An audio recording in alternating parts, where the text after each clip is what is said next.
자, 여러분, 안녕하세요. 오늘은 거짓말이 허용되는 종교에 대해서 좀 살펴보려고 합니다. 우선, 신이 거짓말을 허락했다면 그게 좋은 종교라고 생각하십니까? 종교적인 관점으로 봤을 땐 거짓말은 귀엽고 좋은 게 아닙니다. 거짓말이 가능한 종교는 이단 종교뿐입니다. 이단 종교는 우리에게 좋은 사람, 선한 사람인 척 하면서 다가오고 우리에게 베풀 것처럼 하면서 마지막엔 우리가 가지고 있는 모든 것을 빼앗아가는 게 이단 종교입니다. 이슬람도 다를 게 없습니다. 이슬람은 거짓말이 가능한 세 가지 방법이 있습니다. 우선 여기 보시면 우선 첫 번째는 아내한테 거짓말을 할 수 있게끔 허용이 됩니다. 그 두 번째는 전쟁 중에서 거짓말을 할 수 있고요. 자, 마지막으로는 사람들한테, 즉 친구나 지인, 그리고 다른 종교를 믿는 사람들 모두가 해당되는 겁니다. 모든 사람한테 다 거짓말을 할 수 있다 이 말입니다. 자, 그러면 첫 번째, 자, 남자는 아내한테 거짓말을 할 수 있다라고 하는데, 역시 괜히 남자를 위한 종교가 아닙니다. 그쵸?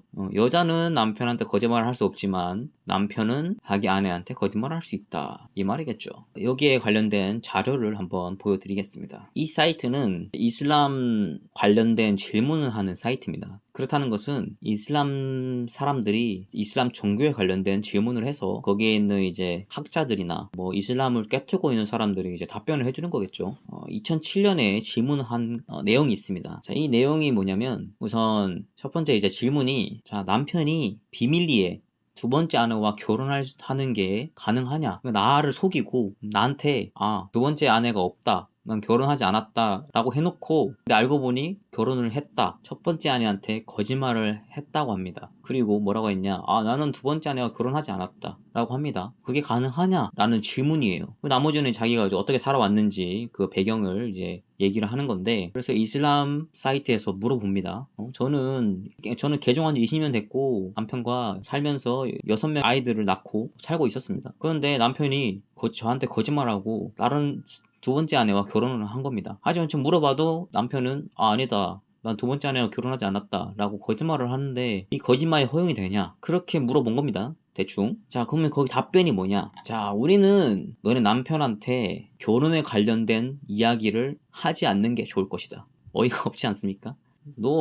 네 남편이 결혼하든 말든 간섭하지 말라, 이런 뜻입니다. 만약에 그가 진짜로 몰래 너를 속이고 결혼했다 그러면 알라가 허락한 것이다, 이건 알라의 뜻이기 때문에 너는 간섭하지 말라. 왜냐면 남자는 이슬람 관점으로 너한테, 즉 첫 번째 아내든 두 번째 아내든 너한테 결혼한다는 얘기를 할 의무가 없다. 아마도 너한테 얘기하지 않은 이유는 너가 상처받을까봐. 그럼 상처받는 걸 알면 신이 일부 다처를 허용 왜 하겠습니까, 여러분? 이거는 신이 일부 다처를 허용한 게 아니고 인간의 욕심으로 인해서 일부 다처가 만들어진 겁니다. 성경책에도 일부 다처가 많이 나오는데 대부분 왕이죠. 왕이 자기 씨를 퍼뜨리기 위해서 일부 다처를 하는 겁니다. 절대로 신이 일부 다처를 허락한 게 아니고 인간들이 지들 욕심에 의해서 많은 아내를 거느린 것 뿐입니다. 일부 다처로 인해서 무너지는 왕이 수두룩했습니다. 절대로 일부 다처가 좋은 게 아닙니다, 여러분. 몰래 다른 아내와 결혼해서 데리고 와서 사는 겁니다. 왜? 허용이 됐기 때문에. 자기 아내한테 거짓말을 할 수 있다. 그래서 이 여성이 여기에서 물어봐도 답이 뭡니까? 네 남편이 뭘 하든 결혼에 관련된 걸 간섭하지 말라. 네가 왜 간섭하냐? 남편이 뭘 하든 그건 알라의 뜻이다. 알라의 뜻이기 때문에 넌 간섭할 의무가 없어. 너는 그냥 애나 낳아라. 남자는 이슬람 관점으로 봤을 때 두 번째 아내든 세 번째 아내든 결혼하는 것은 말할 의무가 없다. 말할 의무가 없어. 그냥 데리고 와서 결혼하는 거지. 네가 뭔데 하라 말라 하는 거냐. 그 뜻입니다, 여러분. 이게 이슬람입니다. 여성의 인권은 없습니다. 자, 그 다음은 전쟁? 전쟁은 전쟁 중에 거짓말, 지가 살고 싶으면 이제 거짓말 할 수도 있겠지만 이거는 우선 패스하고요. 그 다음에 사람들 사이에 거짓말이라고 하는데, 이슬람 종교가 이제 다른 나라에 이제 퍼지면서 이슬람 종교는 다른 종교와 친구를 맺는 게 안 됩니다. 친구를 맺으면 안 된다고 나옵니다. 자, 코란 5장 51절 보면, 자, 믿는 사람들이요, 자, 기독교인과 유대교인을 친구를 맺지 말라라고 나옵니다. 자, 이때 당시에는 당연히 기독교인과 유대인들과 함께 살았기 때문에 이 종교를 대표적으로 얘기한 것이지, 모든 이슬람이 아닌 모든 종교가 다 포함되는 겁니다. 즉 이슬람을 믿지 않는 모든 사람은 친구를 맺지 말라라는 뜻이에요.